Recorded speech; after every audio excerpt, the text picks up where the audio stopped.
Welcome back from lunch, everybody. It's always hard to be the panel after lunch because people are still having coffee and naps and things like that, which we would also very much like to do.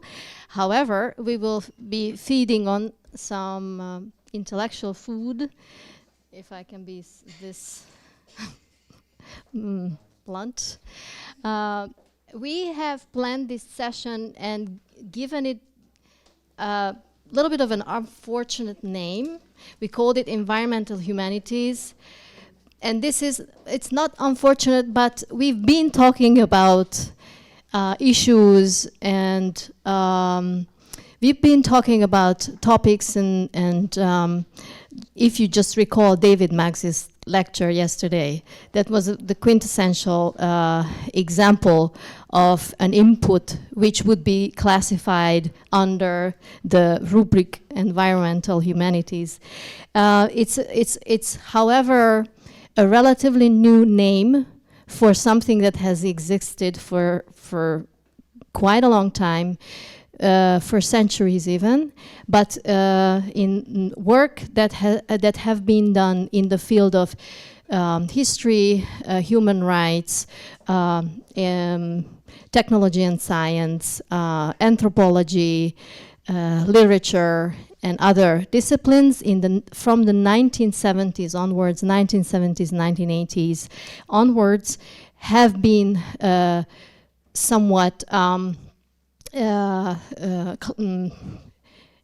being gathered under this new name for this kind of new subdiscipline, which exists since the 2000s. And environmental humanities, as the definition goes, is an interdisciplinary area of research drawing on the many environmental subdisciplines that have emerged in the humanities, in particular environmental literature, environmental philosophy, history, science and technology studies, environmental anthropology, and environmental communication. So, and in this sense, the topics are as wide as the disciplines. However, there is an underlying kind of ethical conviction and also an underlying kind of philosophical, epistemological principle of bridging the divide between East and West, between nature and culture, between indigenous and mainstream knowledge systems. There is a very serious attempt to ethically rethink our older paradigms of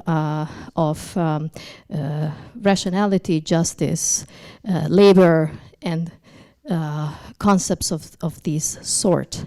So the range of presentations this afternoon is all equally quite wide, but I would again ask you to always go back to David Maggs's talk yesterday, which was centering around this kind of ontological agency and the problematic of meaning and being, because these concepts will come up in almost every presentation that's going to follow.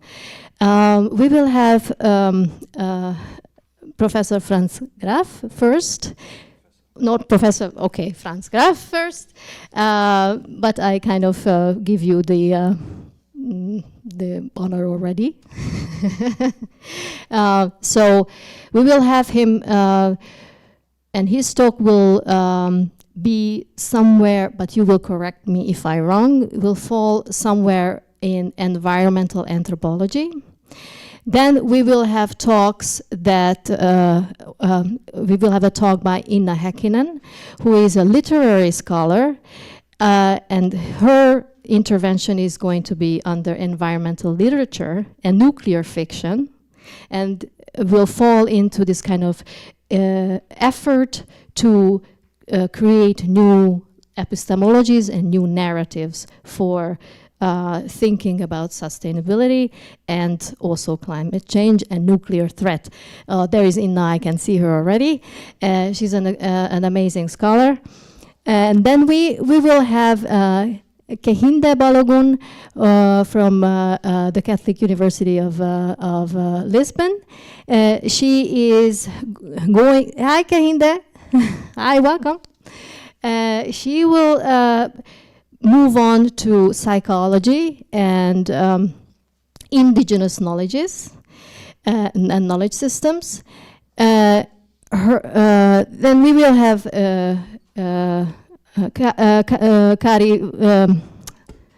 sorry, I'm a bit nervous as well. I have the jitters.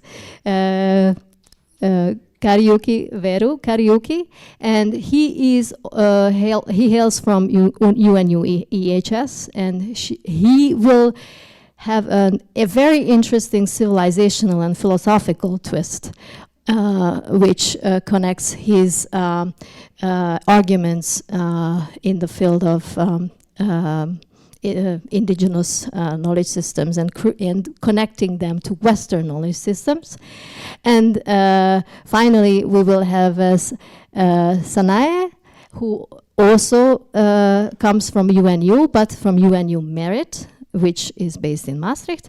And she is a trained psychologist, and she will also, her intervention will also fall under this sort of behavioral sciences and connections of psychology and environmental issues. So as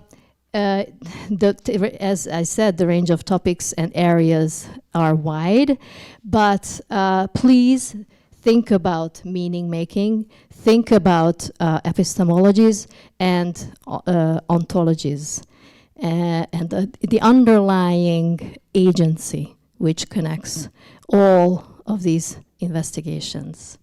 So, Franz, the floor is yours. Thank you very much.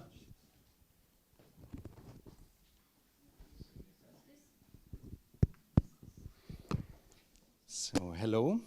Thank you very much for the kind introduction and for having me on this amazing panel.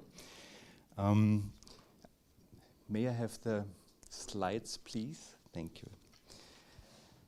Yeah, well, let me start that I will try to give you a sort of an ethnographic close-up or a little anthropological story. And my understanding anthropology, and that probably fits a bit with your work, is something like philosophy, but with people in.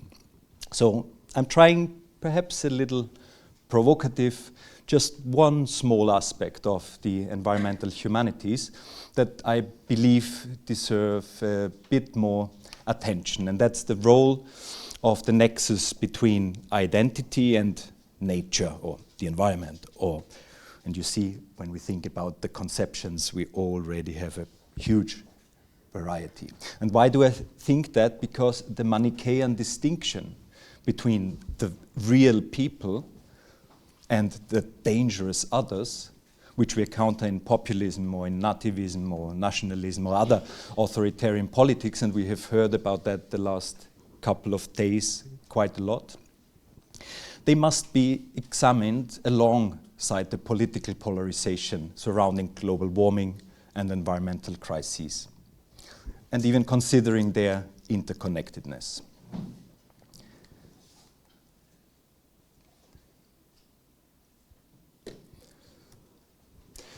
So let me start with a bird's eye view.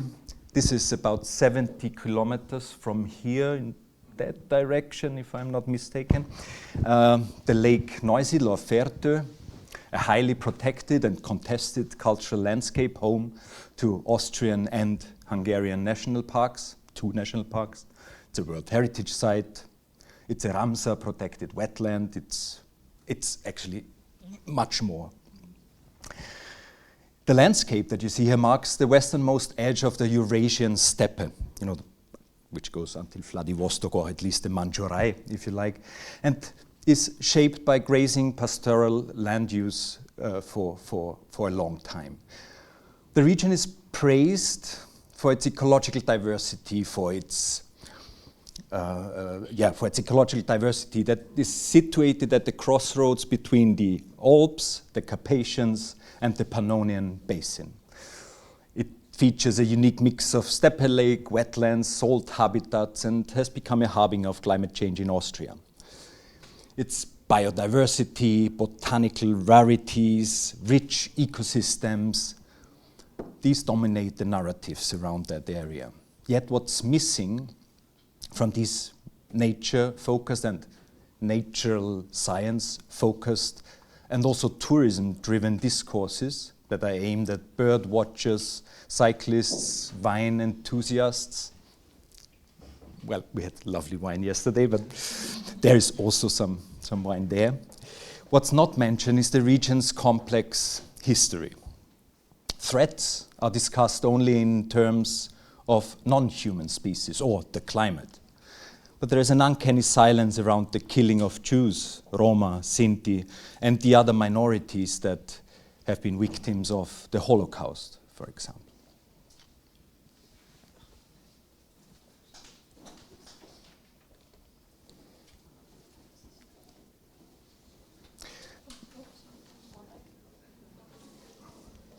So let me zoom out for a moment, just to give you the context of my presentation, which is an ESC project called Memory and Populism from Below.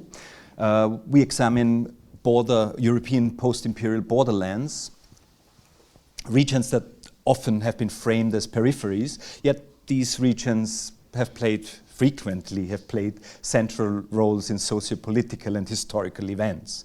They share turbulent pasts shaped by competing imperial and national interests, frequent border changes, shifting national affiliations, and also demographic upheavals caused by migration, displacement, and genocide. There is even more on that map, but our project focuses on Galicia, Istria, Silesia, Bukovina, and Burgenland, which is my focus in the project and also today. Burgenland has been part of Austria only since 1921, or 1923 if you take the last village that changed their affiliation, having belonged to German West Hungary until after World War I. The borders were settled through the treaties of Saint-Germain, Trianon, partly due to the belief that the region's agricultural and pastoral background would be crucial for supplying food to Vienna. Actually, when you read through the documents, it says that if we are not making that Vienna will be fed properly, it will fall to the communists. So give them the Burgenland so they can be fed. But that's just a side story.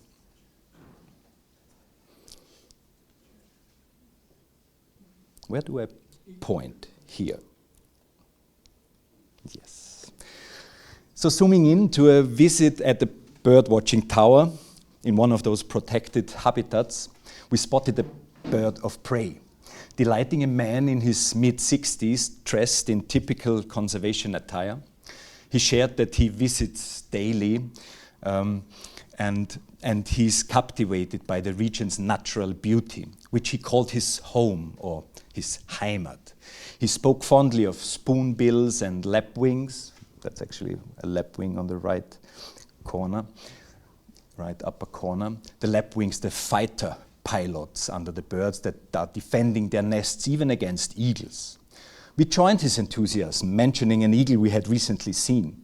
Here the world is still in order, he declared, praising the healthy local flora, the agriculture, while criticizing imported food as chemically tainted. He also dismissed mainstream media as manipulative and not telling the truth about the situation. And without prompting, he showed us a video from one of his WhatsApp groups of two young people of color harassing a white passerby. When asked about its relevance, he echoed Austrian Freedom Party rhetoric. The Austrian Freedom Party, for those that don't know, that's the Nazis in Austria, basically, or the extremist right, or partly extremist right. I don't know what's the correct term. I'm not a political scientist, so I can be more freely with those concepts. So he was echoing the FPÖ rhetoric, calling refugees crossing the green border from Austria to Hungary scum and blaming them for environmental harm. According to him, they littered the environment, which he saw as proof of their unworthiness for asylum. His remarks darkened further, recalling far-right patrols by the Austrian identitarian movement along Burgenland's border after 2015, the so-called refugee crisis.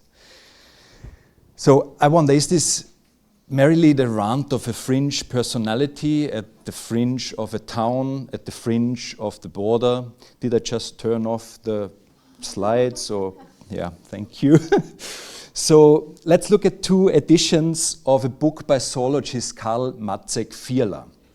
The content remained the same, except for the title, preface, and conclusion. In the first edition, which is published in the Nazi era, Fierler describes his experiences of the steppe. And I quote, "The chirping and sawing of grasshoppers, the chorus of frogs and toads from the nearby lake and ponds, all merging into a wonderful symphony. Yet Fierler also heard the noise of history, Roman legions, Punic cavalry, Turkish raiders, all he claimed were repelled because, quote, you stood there, proud Ostmark, always shield and sword, always the bulwark of the Reich." In the second edition of the book, in 1947, he reflects on World War II, suggesting that nature would eventually cover up the unrest and suffering of the region's inhabitants. I quote, "Our memory of this landscape is not tainted by reality. It is merely interrupted by the almost dreamlike horrors of the recent past. But now it has returned in its vibrant reality, the swaying reed beds, rippling waters, the raw sounds of nature, the clear and hoarse cries of birds. Beautiful Austria, our magnificent homeland." This retreat into nature reflects a broader attitude of forgetting fascism. This is just one example. Seemingly innocent nature romanticism intertwines with exclusionary political ideologies. This denial of historical violence in relation to the idealized perception of the environment is not an isolated case. Yeah, I'm always pressing the wrong buttons, I think. Thank you. Landscapes are often perceived as innocent, although they have become silent accomplices of fascism.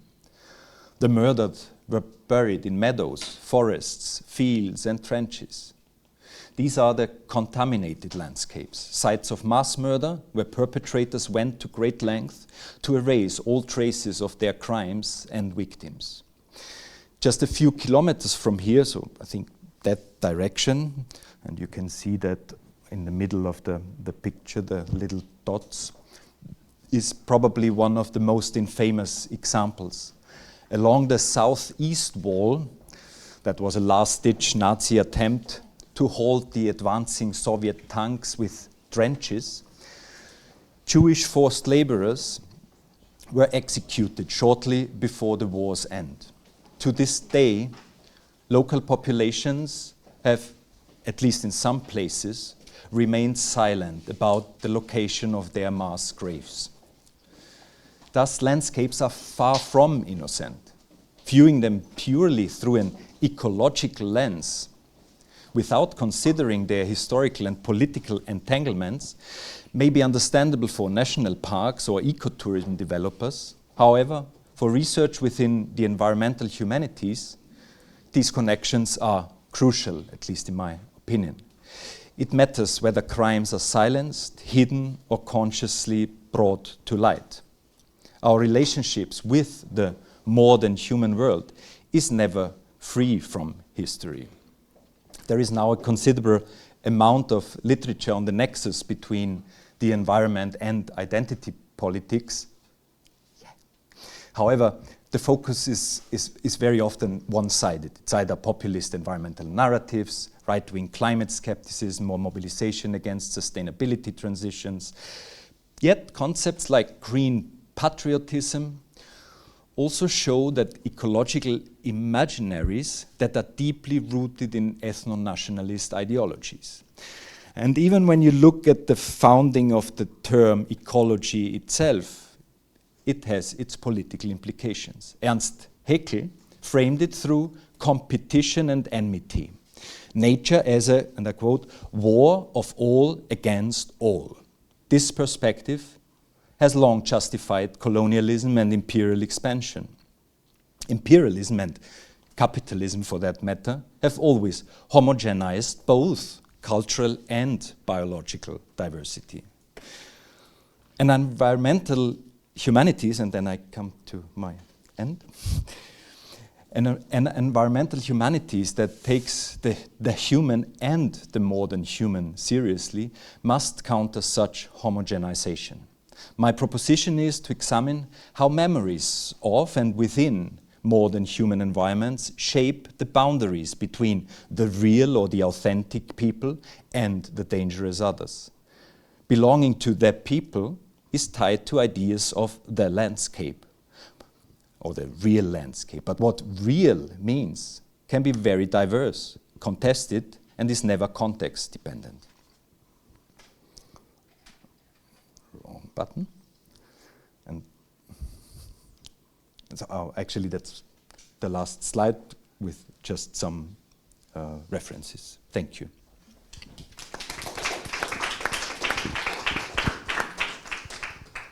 Thank you, Franz. This is let's also remember some of the ideas about landscape as not innocent, landscape as not neutral, and very much tied to historical memory. I recall this concept of the memory of non-places, which kind of comprises this aspect of places which are not to be remembered, places which are burdened, places which are not to be reconstructed, not to be even left any sign on.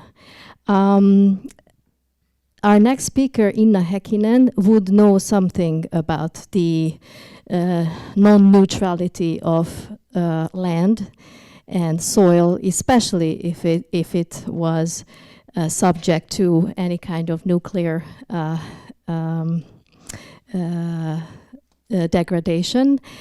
She did considerable work on nuclear fiction and lots of work on possible narratives of regenerating life and regenerating narratives. Inna, what do you have for us today? The floor is yours.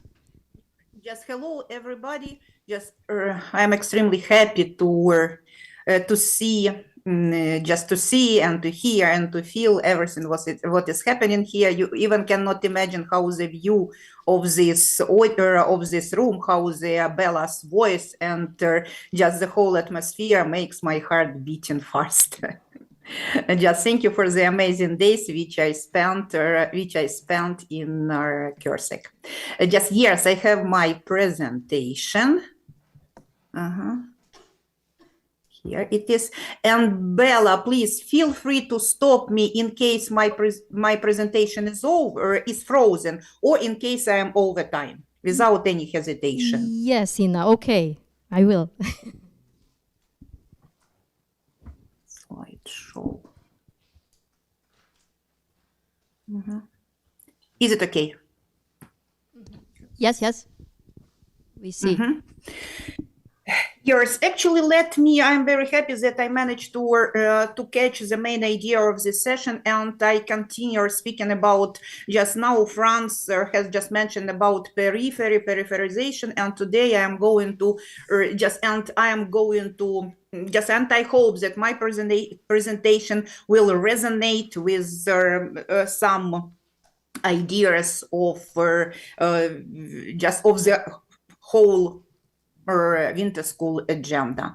Just years, Bella has just mentioned that my main interest dealing with research in nuclear fiction, the literary dimension, and cultural dimension of nuclear energy in fictional writing. And nowadays I'm working on just it is my huge project. I am working on researching the narrative tools of emoting nuclear energy in energy storytelling for children and young adults.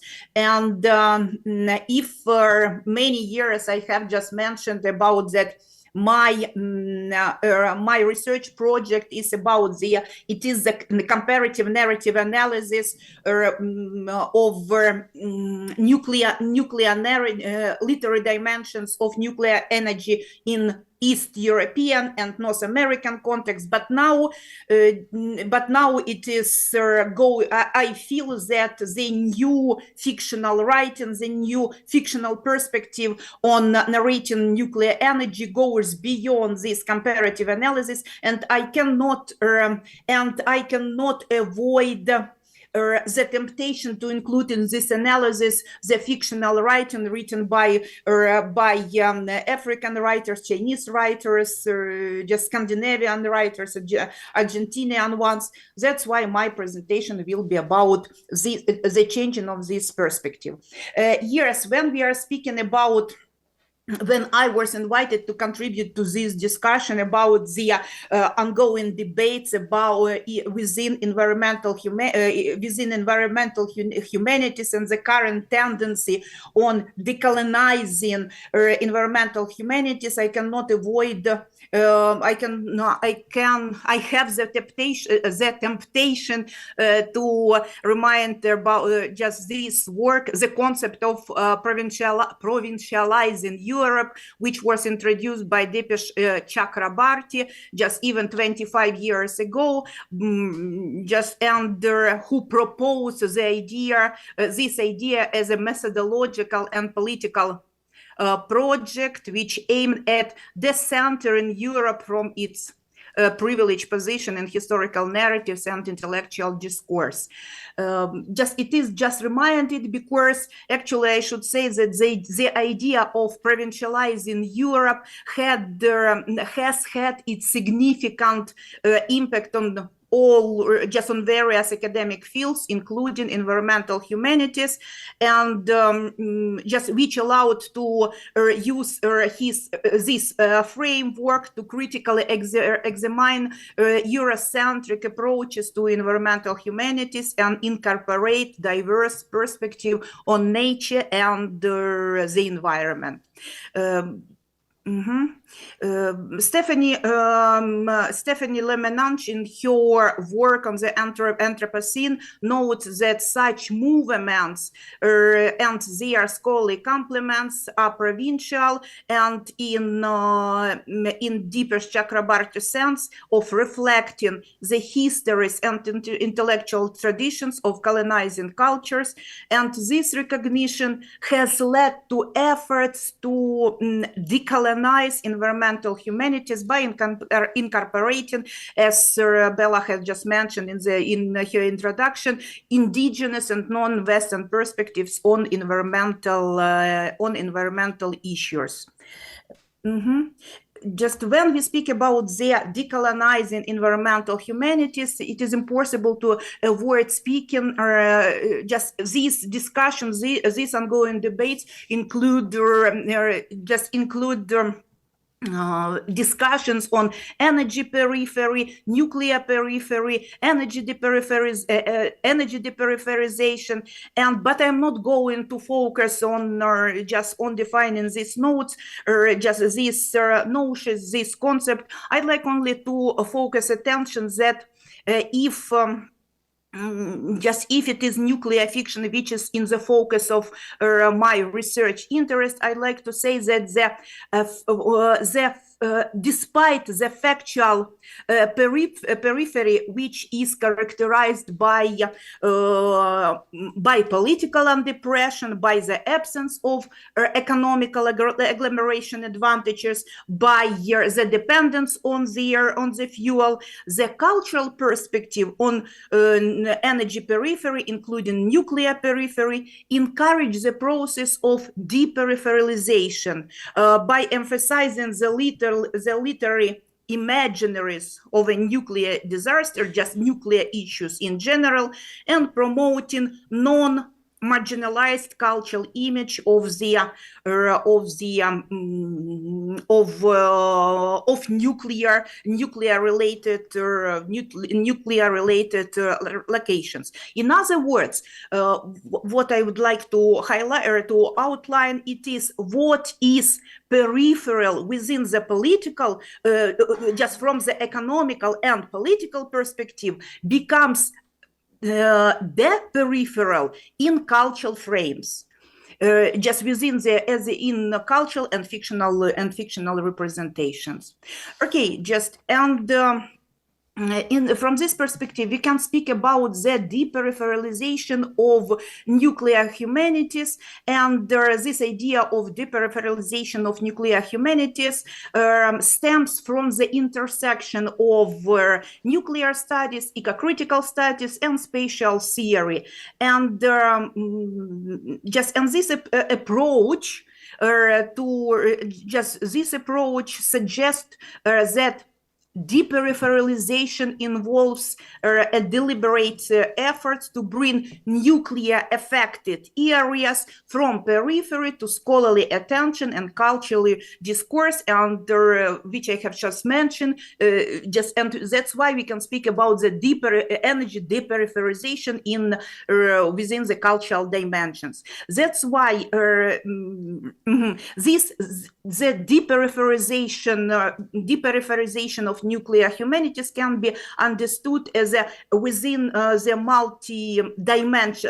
multi-dimensional process, which includes spatial reconfigurations, and yes, it challenges the geographical marginalization of nuclear sites by emphasizing their centrality in environmental, social, and cultural narratives. It can be regarded as a discursive shift when the deperipherization involves reframing the discourse around nuclear spaces, moving away from apocalyptic or technocratic narratives towards more nuanced and culturally embedded understandings. As Bella had just mentioned about the idea of making new meanings. Just the following one, it includes as just interdisciplinary integrations, because this concept of deperipherization encourages the integration of the nuclear studies within the broader environmental humanities, bringing the gap between scientific, social, and cultural approaches to nuclear issues. And the last one, just which is in my case, it is the most important one. It is the cultural revaluation, which prompts the revaluation of cultural significance of nuclear affected regions, nuclear not affected but nuclear related regions, recognizing their unique contribution to national and global narratives. Okay, and when we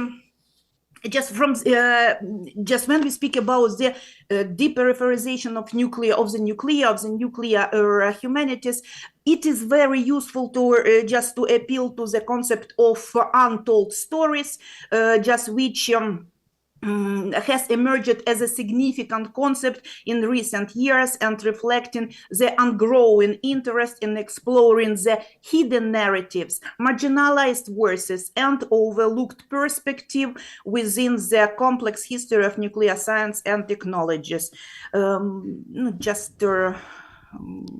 in my research, I appeal to the definitions given by the Professor Maria Ivanova from the Massachusetts Institute of Technology, and mainly on the theoretical frames provided by the Professor Christoph Mauch from the University of Munich, where he emphasizes the untold stories as a narratives of slow hope and grass efforts. Let me avoid, I have just mentioned about the marginalized words. This appeal to untold stories can provide us with marginalized voices, hidden narratives, and provide new cultural and social perspective. And there is what is the most important they challenge the dominant nuclear narratives. Just in my years, and I'd like to say that now. Inna, I'm sorry. Can you just slowly wrap it up in about 3 minutes? 3 minutes, okay, Bella. Just enter. That's why in nowadays this year I managed to involve in my I can see that nuclear narratives, if about 10 years ago, 15 years ago, it was possible, nuclear fiction depicted the events, nuclear events which happened in just Los Alamos, 3 Mile Island, then anti-nuclear movements in Great Britain, in Chernobyl disaster, and then in Japan, Fukushima disaster. But nowadays more and more fiction appear, just fictional writings appear just when they depict the events happening in the different parts of the world. And actually you can see some of them years mainly I read them in translation,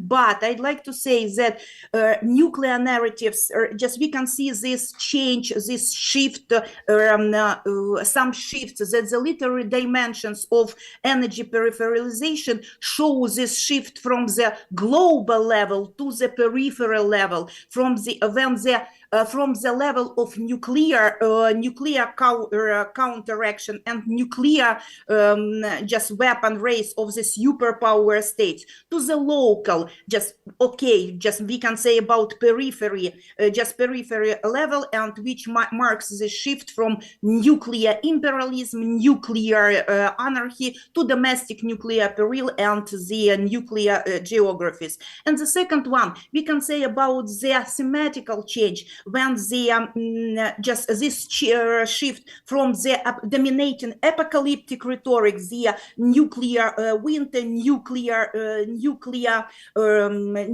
darkness, more and more fictional writing covers the events related to nuclear waste management, nuclear agriculture, nuclear technologies, which are located in different parts of the world, just in South Africa, in China. Now to be honest, I'm looking for for any fictional writing written by the Indian writers, but I cannot find that, but I would be happy to include that in my research.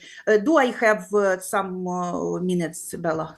Maybe we'll just wrap it up, Inna, because then afterwards I'm going to ask the students to summarize what you just said. Okay.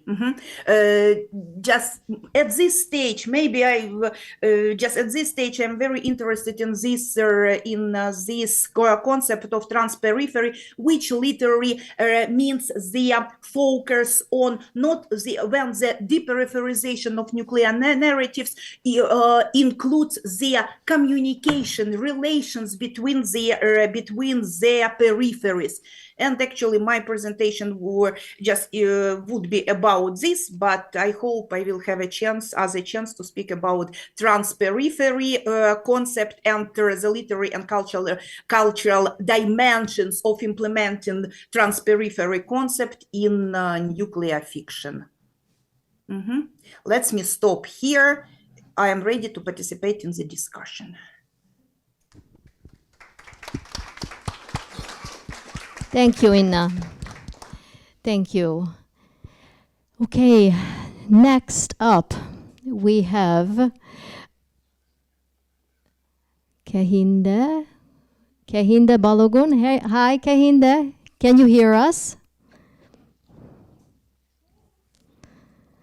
Yes, I can hear you. Hi, everyone. Okay, I will just jump straight in to try and quickly share my screen. Just give me a second.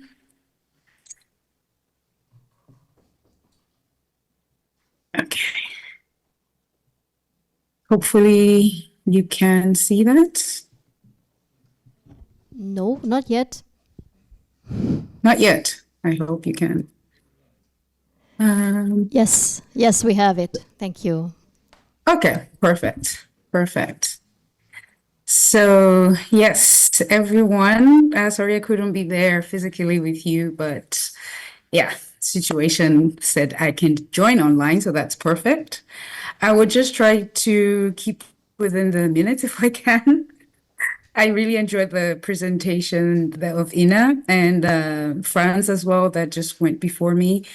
And it's interesting to have this identity part and also the untold story. So thank you for the organizers for putting that in, because I will be looking at that from exactly who we are, or who do we think we are as human species, and as well as the untold stories of humans that we've neglected behind. This presentation is based on my PhD research, as you can see on Universidade Católica Portuguesa. And the idea is to look at the human psyche emotions from the indigenous perspective. So basically from that, you have on the right side, the brain and how that connects to the heart, which is quintessential. And it's important, before I continue with the presentation, that our brain has evolved over time for survival. It's not to make you happy. It's not to make you rational. It's basically for you to survive, to keep you alive, to predict when you need, the body physiology needs resources, to have food, for oxygen. So as we're all sitting here, we're breathing, we're not thinking of it. That's automatic coordination that the brain is regulating with the heart. And in order for this to happen, there needs to be a coordinated, complex system that goes into play, ensuring that you're moving, you're learning, you're exploring, and this information is constantly used. So from this perspective, I want the most critical parts of the brain that I will touch on in this presentation is, if you look at AMY, so the AMY in the blue, is the amygdala, and then there's another blue that is the PAG, so that's the pre-aqueductal gray. So remember the positions of those areas, because I'll touch on that, as well as the cortex. With this perspective of just survival and your brain trying to coordinate trillions of neurons to ensure that when you're hungry, you get up, you go look for food, you learn with your environment as you're interacting. If the path that you took is dangerous, that information is filed away so that you avoid it and so that you survive. That's its main job. At the same time, these are also the areas in which the emotions are coordinated according to the current research that we have. There are two competing theories. One is that we are basically just exactly like all the other mammalian species. They are our ancestors. Excuse me, Kehinde. Emotions that humans feel, they transcend. Kehinde, sorry. Are you moving the slides in the meantime? Because that we cannot see. Yeah. No. I'm trying. Oh, okay. I'm giving just making sure. I'm so sorry to interrupt. So sorry. No worries. I just did it to give you a quick overview. With this perspective of coordinating your survival and your emotions and your thinking, it's all connected. So before I quickly go into more information, which line do you think is longer here? The first thought is very important because I asked about the line and not the shape. The line is the same. The shapes are different because of the twist. The reason I put this here is if you immediately thought the upper one was the longer one, that's exactly what happens with your emotion. The second thought is to rethink what is the question and which line is really longer. So this illusion also occurs when emotions are being activated in humans. So why is this important? The indigenous people do talk about the fact that we are all connected, we are interconnected. And as I said, emotion is now confirmed to transcend the human species. So it's across all the other species. There's enough evidence there now. And a lot of researchers and universities are starting to cooperate with indigenous people to really find out what is going on with us. So the human species comes into play. I'm looking from the environmental perspective, but it's also, of course, connects with Ina's presentation on the chaos we tend to cause on each other. And this is also an important aspect because relationship is fundamental to indigenous perspective. How we relate with each other in our environment is the epitome of the goal of the human being. I can't talk about emotion without Charles Darwin. He was the first one who really connected the dots that we are animals. And in his book, Expression of Emotions in Man and Animal, he realized that the mammalian species, across species, we basically express emotions the same way. We have the same amount of emotion. This happens biologically. Culture and how you express or repress emotion is a secondary role. So in his book, he identified happiness, sadness, anger, and all of this are fundamental states of emotional states, which affect your mental state. And this is an important aspect on how your mental state then transfers to how you behave. So this is shared across humanity as just purely being of the same species because of our evolutionary heritage. But the important part of his book, which now we've carried forward, is the fact that how the human infant or children are grown is very, very critical because it will have an impact on them across their adulthood. So just a quick show, research that's being done with facial expression. It's the same, anger is expressed in the same animal, just like in the human species or the human organism. And this kind of links to the idea of the indigenous people that have always talked about how we are connected. So looking from the evolutionary perspective and the fact that we are mammals that is not different from other mammalian species, this perspective is very important to know that animals now confirm they laugh, they're happy, they're afraid, they're angry, and they react just like the human does, either violently or in a very kind and peaceful way. And this perspective came from Jack Pansek, affective neuroscience, who came up with the 7 emotional system. I'm not going to go into that. They are basically systems in the brain with the perspective of the periaqueductal. So when you look at the rat, it only has just the lower part. That's the periaqueductal gray, where he's found through electric stimulation that emotions, this deep emotion of rage, fear, lust, panic, and play, activate. What makes the human different is the higher order of the thinking process that we have. So this is the biological aspect, the evolutionary aspect, that emotion shapes both human and non-animal behavior. And this is important because it means there's a significant amount of power that fear has over the human or any other mammalian, or anger does. So the key part of this finding is the seeking system, which is very, very important. And it's the master system that coordinates rage, fear, care, loss, panic. So it's basically the fulcrum of the central coordination system, which means, I'll just quickly go through this. I don't want to go over time. which means that when there's a reward and punishment system in the brain, and when this seeking system is activated in terms of, oh, I need to eat, or there's biological need for reproduction, this seeking system activates and it forces the organism, including the human, to be excited, to anticipate the successful accomplishment of this goal. So going out to look for food or going out to mate.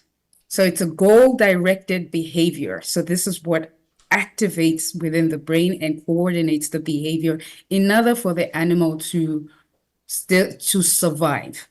And in this process, there's a learning process where the brain is important. When this activation is done, dopamine access activated. We all know what dopamine is. I'm not going to go into that.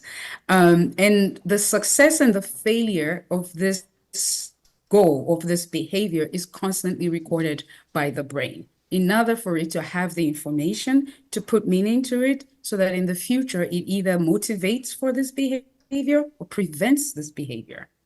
So in the one sense, failure is obviously bad in terms of there's a hurt, there's a fear that got activated, stress hormones. On the other hand, it's a learning tool that the organism learns in order to be able to adapt its behavior for the future. This means the past is always constantly influencing the future when there is just automatic programming of the past that is happening with any of the species. Like I said, the human has another layer that it's able to rethink, reflect, and go further. However, with terms of the different emotions that I mentioned, the animal doesn't like, and I'm including the human in this animal species, does not like the negative emotion, but loves the play emotion. This is laboratory finding. And then it's also found that play, loss, and care are neurological foundation of love. So every species of the mammalian species loves to play, loves to care once the survival is taken care of. And this is where Ruth Feldman comes in, taking care, zooming into that, also a neuroscientist, and connected the dopamine and oxytocin, which is the emotion, the chemical that makes you feel good and you want to bond and, interact with the social world. The seeking system is activated. So like I said, to look for this. And with this interaction, you go out, you adjust your behavior, you interact, and you have long-term relationship, or you have short-term relationship, depending on the goal.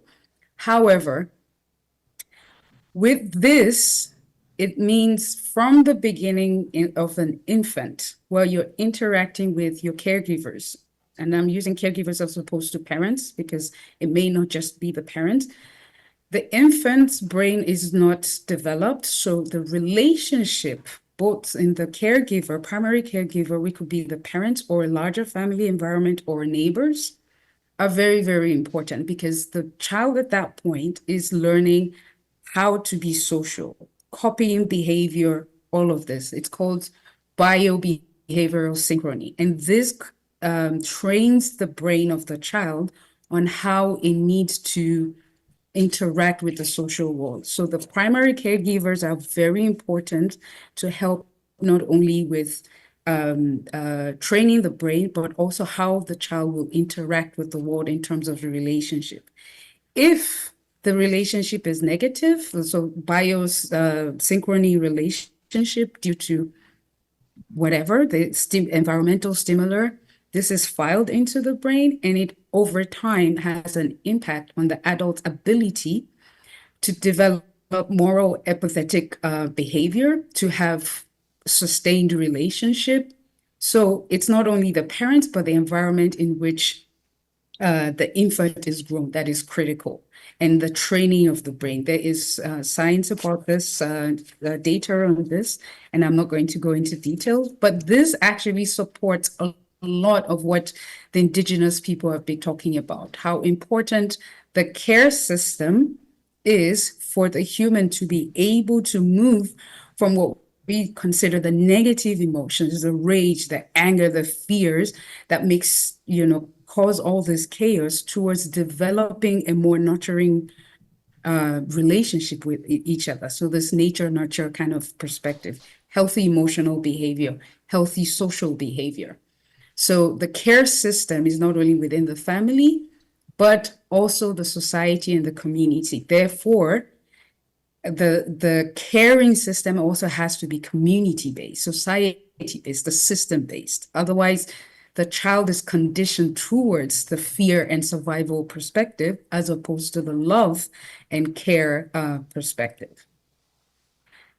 That's why the ethics of care is very important. It's also moving the human beyond the evolutionary biological condition that it shares with the other mammalian towards the highest potential of the human. So the human intelligence comes in. What is the highest possibility that humans can go in? This is part of my research because we have positive emotions that we haven't even begun to experience. And this is what the indigenous perspective indigenous scholars are working on. So there's all emotion, there's compassion, there's empathy, which we're finding now that is also based on the individual emotional capacity, which means their early childhood has a massive impact on the adult's ability to hold these types of emotion or to even experience it, because they've mostly experienced the negative one.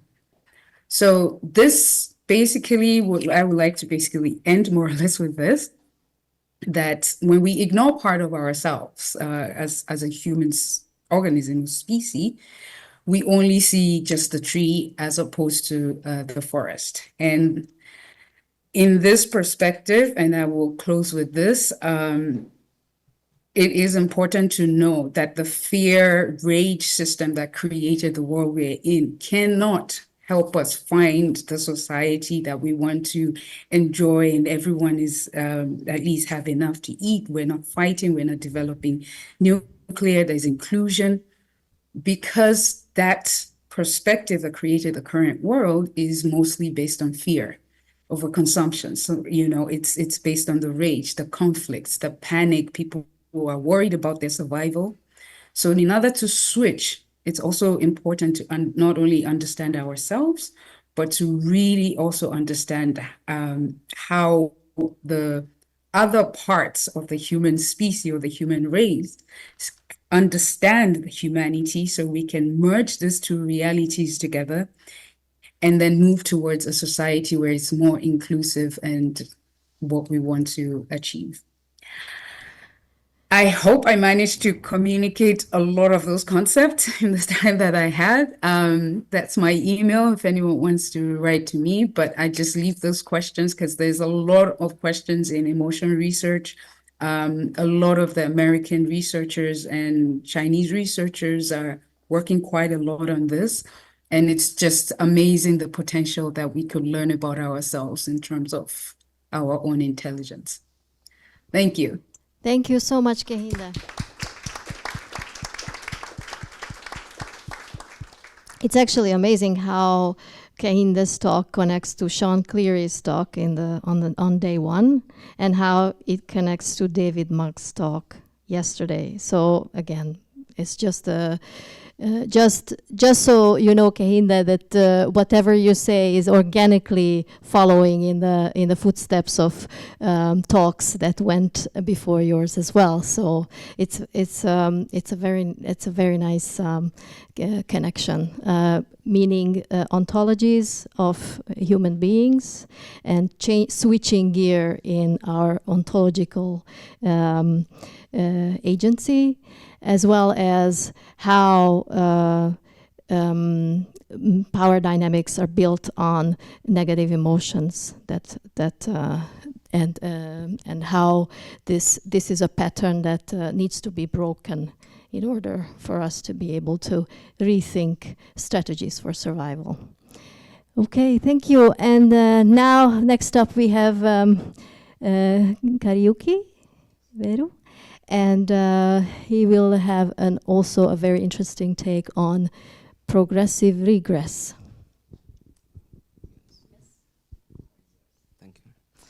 Thank you, Chair Bella. So hi, I'm Kariũki, also from UNU-EHS, just like the panelists in the previous panel session.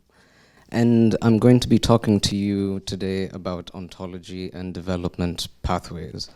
And so minus the big words that can be a little cloudy at this point, the main argument I'm trying to convince you of is that the way in which we think of and perceive the world necessarily informs how we act towards it, okay?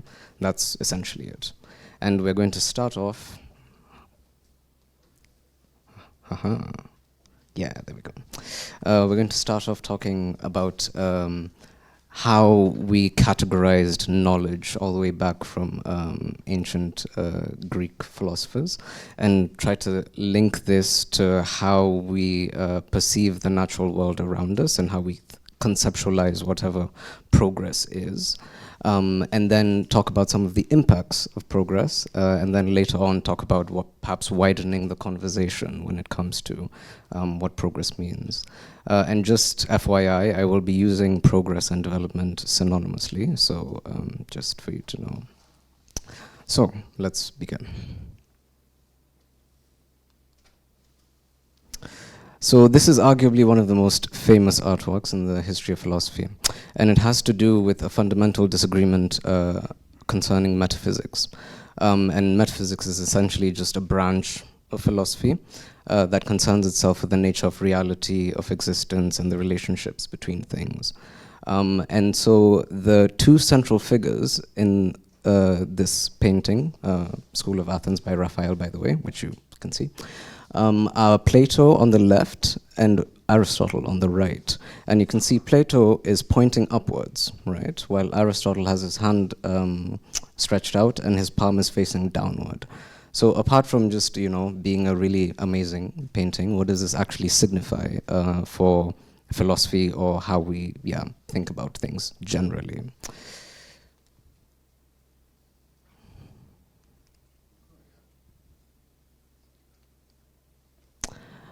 Well, also, before I get into that, ontology and epistemology are essentially just forms of branches of metaphysics. Let's talk about it like that.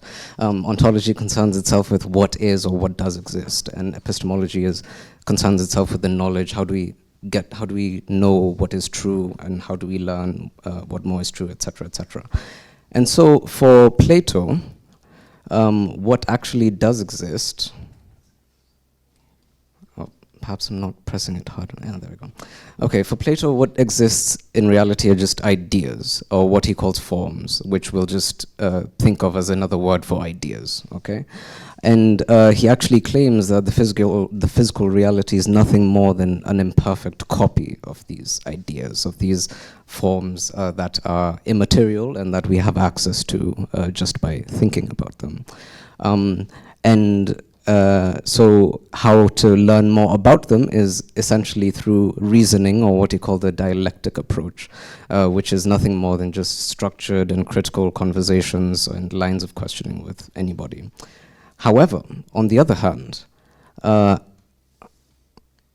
the other hand, Aristotle considered what actually exists are physical substances, physical things, the physical reality, and each thing having its own kind of essence, or rather what makes that thing the thing it is, okay? And how we can actually learn more about the physical reality is... I feel like this is going to be a running theme here. How we can actually learn more about it is through the sciences, or more generally through empirical approaches. Now, of course, needless to say, Aristotle did have the last word when it came to this, because modern society does tend to approach physical reality in much the same way he did way back then. And over time, we have, of course, developed the scientific method which we use to interrogate our physical reality.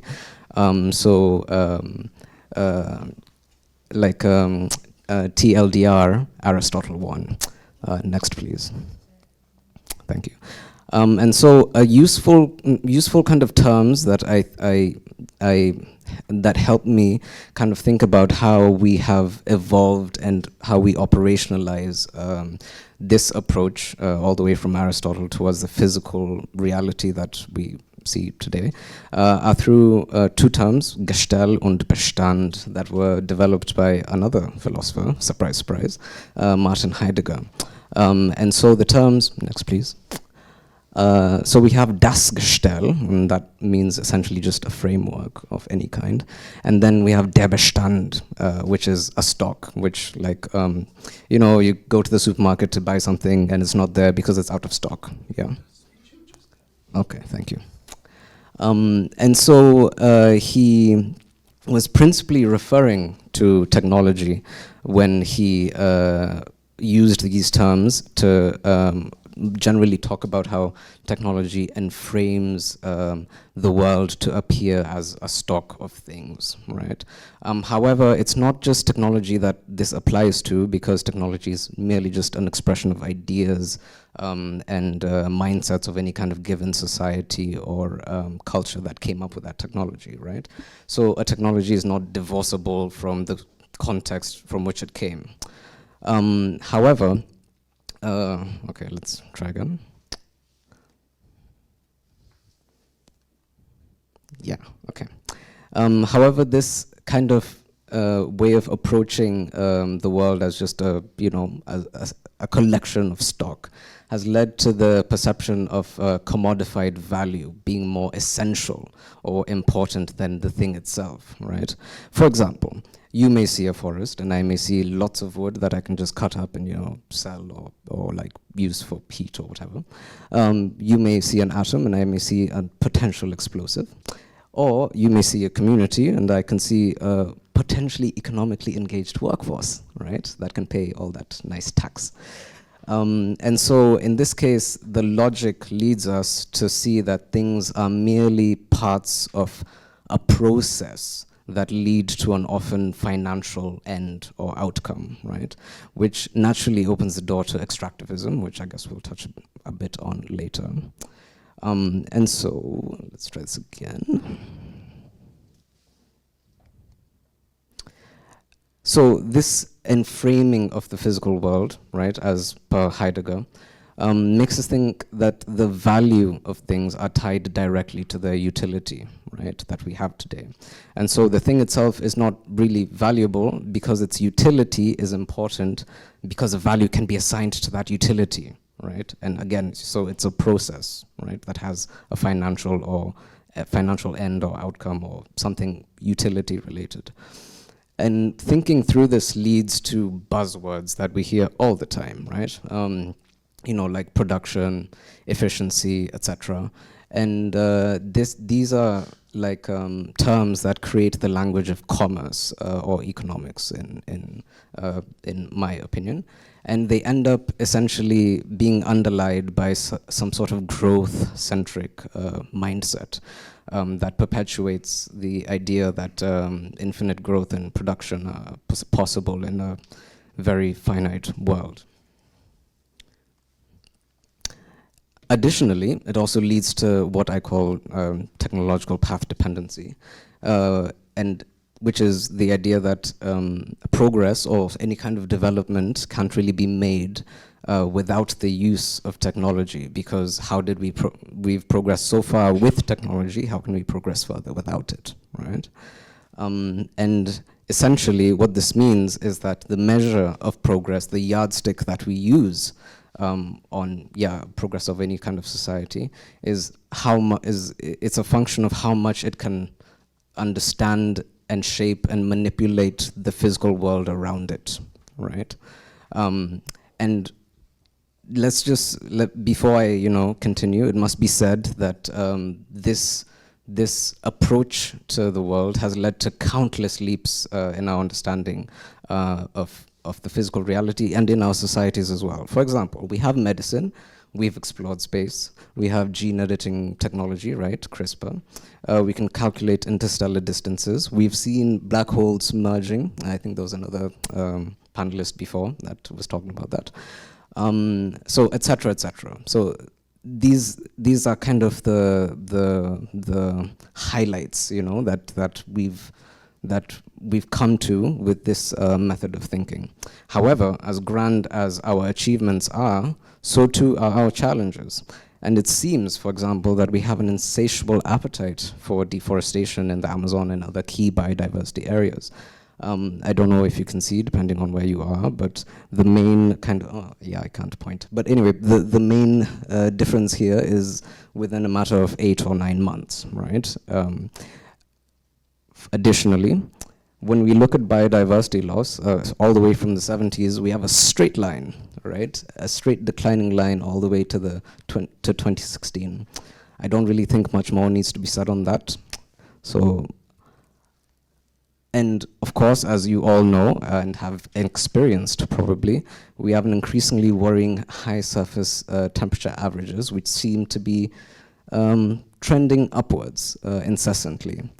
So, what I'm basically saying, right, is that our developmental approach and perception of physical reality and the physical world isn't necessarily doing nature any favors, even though it's done us a lot of personal favors from our perspectives, whatever they may be. And when it really comes to the formalized developmental agendas that we see, you know, on a global scale, we can see that at least 5 SDGs propagate this logic of commerce and growth and et cetera, et cetera. And the $1 million, euro question is then how can we continue to use this kind of logic to make progress on the purely environmentally focused SDGs? Well, I personally don't have an answer for you. Perhaps you have answers. However, I would say perhaps there are answers all across the world, such as, well, this is a map of global distribution of indigenous peoples, actually, who live in nearly every continent, and many of whom practice traditional ways of life beyond this logic of enframing and commerce and as per Heidegger. So when it comes to indigenous people, they don't classify knowledge or what we think as knowledge and existence, etc., in categories like Western philosophy does, you know, in terms of epistemology, ontology, etc., etc. Instead, they have cosmovisions, and these cosmovisions basically encapsulate everything, right? In this case, ontology and epistemology. So, for example, indigenous people believe that there is a physical reality. That's non-debatable, but that there are also non-physical entities, you know, such as spirits, energies, etc., that I'm very unqualified to speak about, and also, most importantly, that there must be a balance between both the material and the immaterial, right? Because they're seen together as part of the same kind of ecosystem as Kehinde was telling you about before. And this then kind of leads them to act towards each other and nature with reciprocity, as they perceive the interconnected totality of existence as being interdependent, as opposed to just segregated, for example. So, for example, the Lakota people of the Great Plains of the US employ some sort of 7-generational rule when it comes to decision making. What that means is that they take the needs and priorities of the 3 previous generations into account, as well as the needs and priorities of the 3 future generations into account, as well as the current generation, and when it comes to making societal or community-based decisions that will have an impact on everyone, right? That is not only intergenerational kind of thinking, but it links both the material and the immaterial world together, because as I said, they're all part of one kind of general ecosystem. And across many sub-Saharan African countries, there's this concept as well of Ubuntu, which Kehinde also touched on. So it's not like she stole my thunder, but I guess we're sharing thunder because we're indigenous, right? And the concept of Ubuntu is loosely translated, right, as I am because we are. However, the we here includes not only you and I, but ancestors and the natural world. And therefore, this means that there is no kind of boundary between what is individual and what is not, because every single thing depends on the wider collective, right? And last but not least, of course, there are indigenous peoples in Colombia as well who believe that all beings, alive or not, have some sort of guardian. And so in order to go to particular places, in order to hunt particular animals, in order to forage particular plants and whatever, they have to ask permission from the guardians, right? And this kind of has some sort of inbuilt recognition of the importance of other life forms and ecosystems, which act as some sort of cultural limitation against resource overexploitation that we currently are having. And this is all to say, essentially, that unlike modern society, not only have indigenous peoples around the world figured out how to live within and alongside natural limits, but they also do so with respect and reciprocity, not only towards each other, but also towards their physical reality and natural systems, right? And so this also leads to greater levels of societal equity, especially when it comes to resource allocation, access, and usage. And so I'm not really advocating for an all or nothing kind of approach where we kind of, just throw everything we have and then take a flight to the nearest kind of indigenous community and kind of, live with them or whatever. But the question here is, what really can we learn from them in order to make our own society, in order to act more in line with reciprocity and respect towards each other and towards the natural environment, because that hasn't been a hallmark of our developmental path so far. And to be honest, arguably, if we had all developed like indigenous peoples did, maybe 10 out of 17 of the current SDGs would be tackled, and some of the outstanding ones wouldn't even be goals, right? But then that is very speculative, and I'm glad to hear your questions or concerns or comments about that later. And obviously, last but not least, seriously engaging with these other knowledge forms and knowledge types can help us avoid relegating geographically diverse ideas, as has been the historical pattern of thought and development. But I will leave that there for now. And these are the lovely sponsors of today's presentation. And thanks for your attention, essentially. Thank you.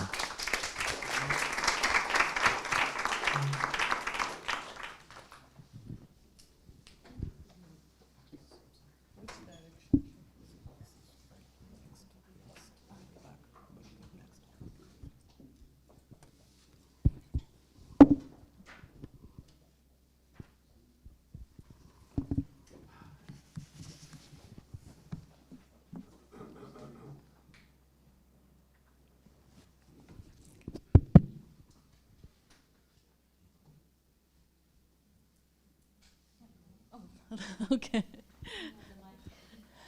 Oh, okay, I just go ahead. Okay. Hi, good afternoon, everyone. I'm Sanae Okamoto. I'm a senior researcher at the United Nations University. My campus is located in the Netherlands. And so I'm a psychologist, behavioral scientist. Actually, I realized that there are so many people studied anthropology and have degrees in anthropology. I did my master and PhD in evolutionary anthropology. I did it at the Max Planck Institute in Leipzig. I studied chimpanzees and human behavior and compared how they are different, like social dynamics, cooperation, and altruism. Like it's very much psychologically related topics I studied in both human and the chimpanzees. And after that, I got the position at the Maastricht University as assistant professor of behavioral economics. And then I worked there for some years, did research and teaching. And then I left academia once. I worked in some companies for some years as a behavioral scientist, a consultant, and developed behavioral change intervention, organizational change intervention for the companies. And then the 4 years ago, I got the position at UNU-MERIT, and I have been working at the UNU-MERIT on the topic of green transition management, circular economy, and as like utilizing my knowledge in psychology, I'm also working on the climate change impact on mental health. And today I'd like to talk about how we can push forward the sustainable mindset and pro-environmental behavior for us, for protecting our human and planetary well-being. Okay. So this figure shows the impact of climate change on our health. You can see like the climate change impact health in many different ways, like extreme weather events like flood and also heat waves, sea level rises and air pollution. And what we know now is globally already 3.6 billion people are living in highly climate the vulnerable regions, like really like the area where easily you get the heat waves and drought problems or flood and also other problems and water scarcities and also reduced food production. And at the same time, we also know now polluted air kills more than 5 or some researchers said 7 million people each year. And so this is, the reality. And furthermore, climate change also damages many social infrastructure that also need for maintaining our health. For example, like people and community, but also health workforce, infrastructure like hospitals and also the energy system to make hospital running. But also like the water damage from floods also blocked the road to access to healthcare service and so on. And also food and the water systems as well. You can see at the bottom, there like, the climate change makes, like contribute to increase in the mortality, injuries and illness, starting from all kind of disease, but also you can see at the right side, mental and psychosocial health. So this, I would like to focus today, how this, the climate change impacts on our mental health. And so you can see at the left side, so this you can see how community directly affected by climate impacts. So the like climate related like extreme weather like floods and heat waves like leads to like loss and damage of homes and property, and also experience extreme high temperature makes people very exhausted, and also some cases often like violence happen in many regions. And also the agricultures. If your father, mother cannot bring food to home to feed your children, so that's also like damaging your feeling and emotion as parents. That's not only about the food, but also like directly impacting our emotion as well. And then forced migration. Some population need to immediately evacuate and then never be able to come back. And this kind of situation is unavoidable to save lives, but then damages our feeling as well. And then, other things like changes to livelihood. For example, like lakes you have seen when you're a child and now disappearing because of heat waves. Like this kind of things makes us very feel sad and also worried what's going to happen next. Right side, you can see how communities indirectly affected by climate impacts. So you can also get affected and feeling worried about the climate change by witnessing the changes to homeland, like gradual changes, but also like learning about the climate and ecological impact, or watching news like social medias and people suffering on the, like you see the sensational headline on the newspaper, like this region got damaged and this many people lost houses, this many people got killed. This kind of things also like impact our feeling. And recently in psychology and psychiatry, we established a new term called climate anxiety and eco-anxiety. This is linking to already existing general anxiety disorders, and this is happening a lot, and especially younger population are feeling, feeling this, the emotions a lot more than the older generation right now, because they have so many years to come and combat with this climate change. And so that's why so it is very clear to engage us and many others in environmental behavior, like a sustainable, lifestyle is very important, and because this will protect not only the planet but also our health and mental health as well. So taking care of mental health is not trivial. As you can see, like, you can be healthy outside but sick inside. And for example, like, if your partner or your friend or your child is feeling sad and depressed, how do you think?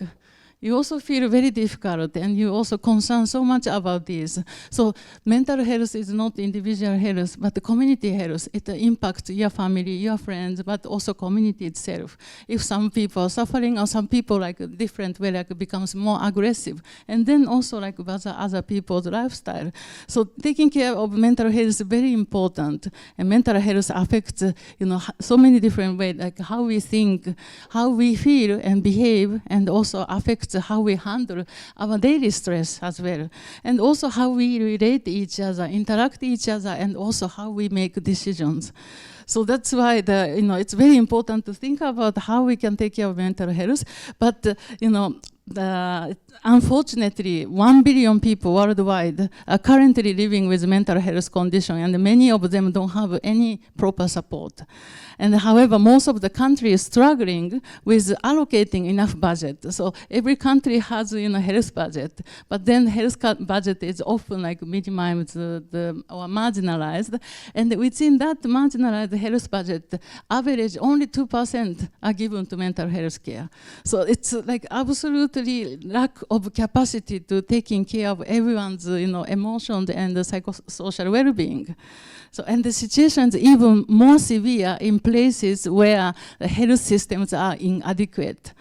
And moreover, because the area of population have like some areas like social and cultural stigma or taboo about mental illness. For example, I'm from Japan, and then in my country, if for example I say I'm depressed, my mother gonna get so worried, but she will not tell anyone, or maybe only to my father also. It's like try to hide. And then the worst scenario, we are so much delayed in seeking professional help.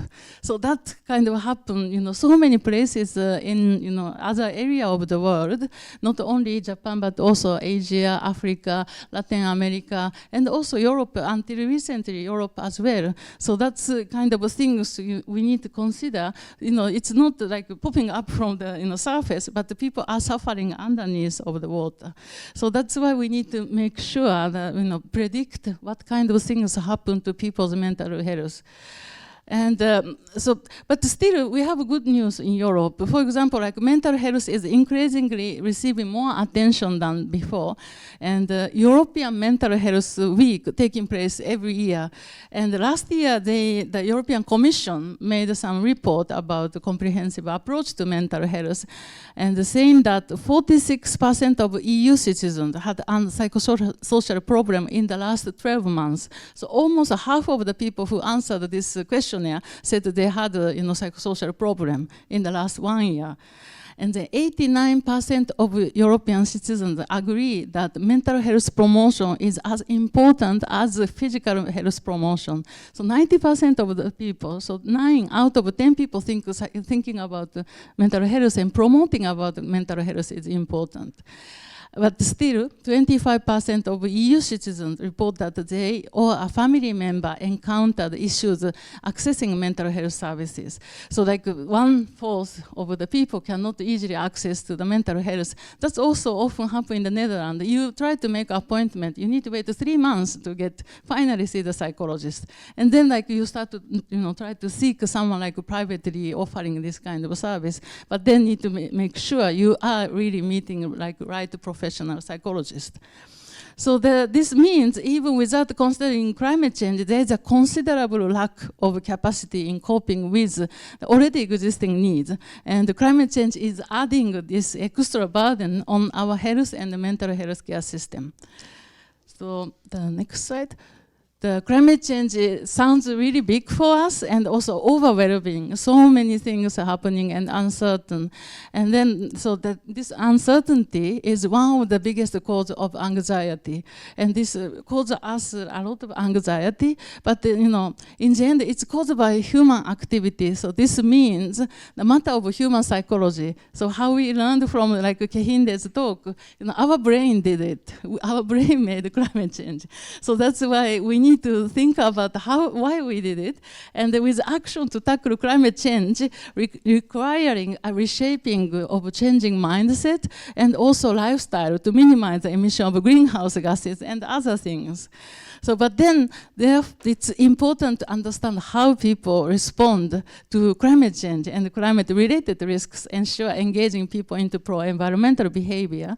And as we learned in the last days, so everyone has different cultural, social, geographical, political, historical, all kind of different background and different habit, different attitude, different motivation, different priorities, and all kind, and different education levels even.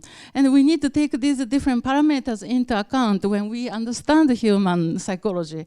And most importantly, there's also individual differences to react to climate change. So you can see that the figure, the caveman with, that tiger, I put the climate risks, and then that's how people react. They are often in psychology, this is very old literature, but then we kind of like think this way, like fight, flight, freeze.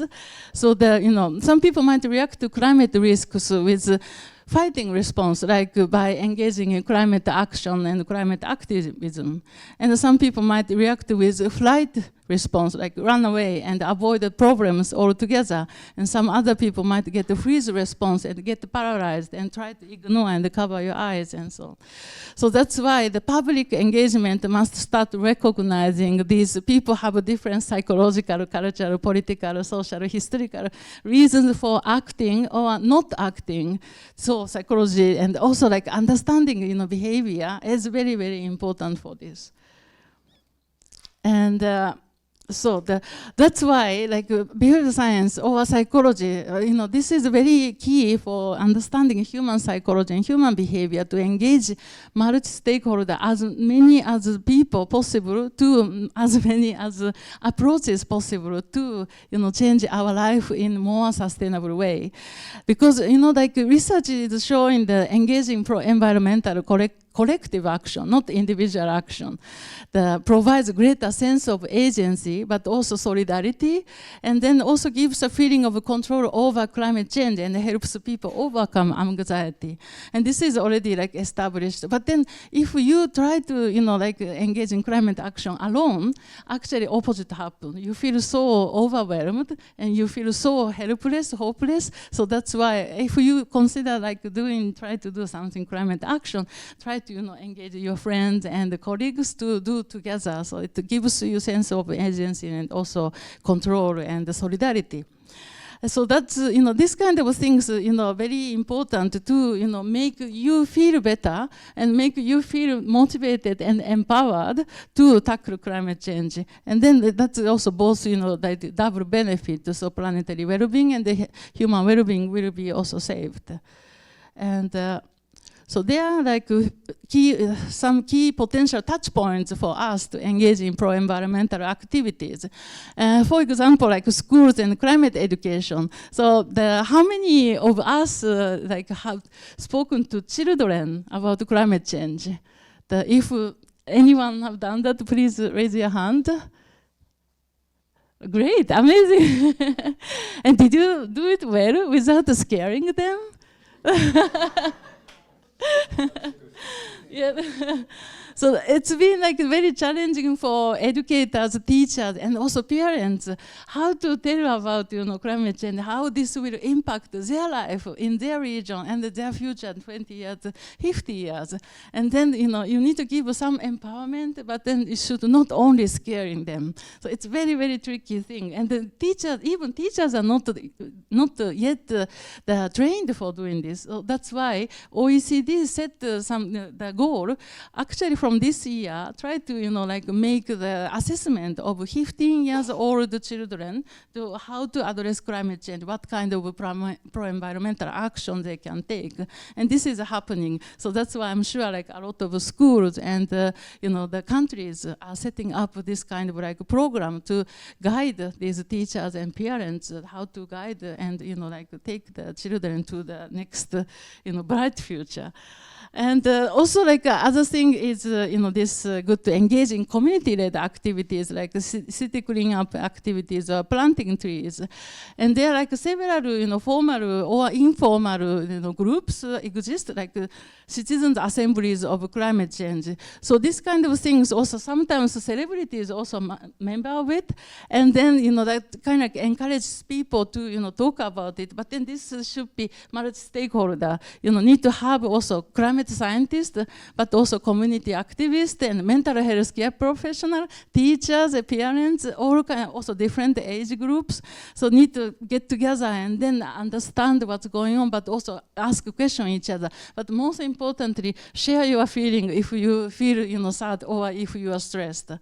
So this kind of thing is very important. And at the same time, I also want to advertise what we have been working. So the last year in October, we launched a cost, maybe some of you know, it's European Network Grant. It's lasting for 4 years. And we have 40 European countries, European and beyond countries together, and more than 70 consortium partners.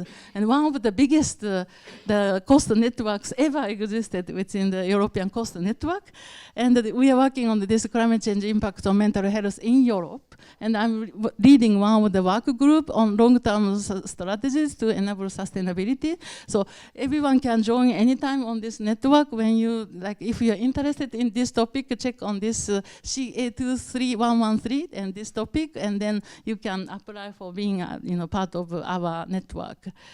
And the one more slide. And also important to utilize advanced technologies. We learned how AI can, embrace our, life in many ways, but also there are a lot of pros and cons. We can discuss about it later. But if you have a good mind behind AI and natural language processing tools can identify trends in mental health conditions by, using a social media analysis, sentiment analysis, and then this kind of things gives government to, tool to put more intervention and budget for particular region like suffering with heat waves or floods. But for that we need to utilize public and private partnerships. Only single company cannot do it. Need to be together, public, private sectors all work together, technology, social media company, NGOs, government, they need to work together, and then we can detect the problem early on and give appropriate government interventions. And then also you can see the bottom, since the COVID-19 pandemic, digital mental health care started boosted so much, and teletherapy and so on. More than 10,000 digital apps. So this was the statistics I found last year, maybe now even more. And these kind of things are effective for people living in the remote area, but also train the new healthcare professionals to get new skills and so on. And then this is a great tool to reduce inequalities in accessing mental health support, because some people are so much me, myself in my culture, maybe will not open up about how much I'm suffering, but then maybe I can just use my phone to check with some psychologist if I'm okay or not.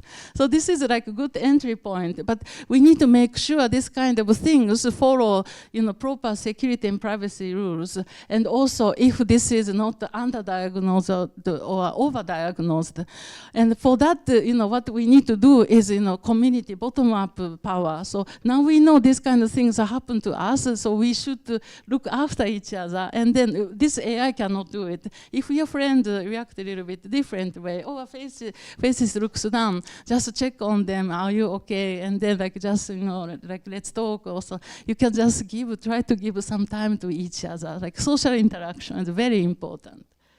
And the last three, so this, all the other things, how we can, proceed, how we make ourselves to more sustainably minded people. We need to make tailored behavioral intervention. As I mentioned, there are so many people, we have so many different values and motivation, priorities. So that's why all kind of intervention need to be well studied before giving intervention. But also, we need to be very culturally sensitive, but also customized.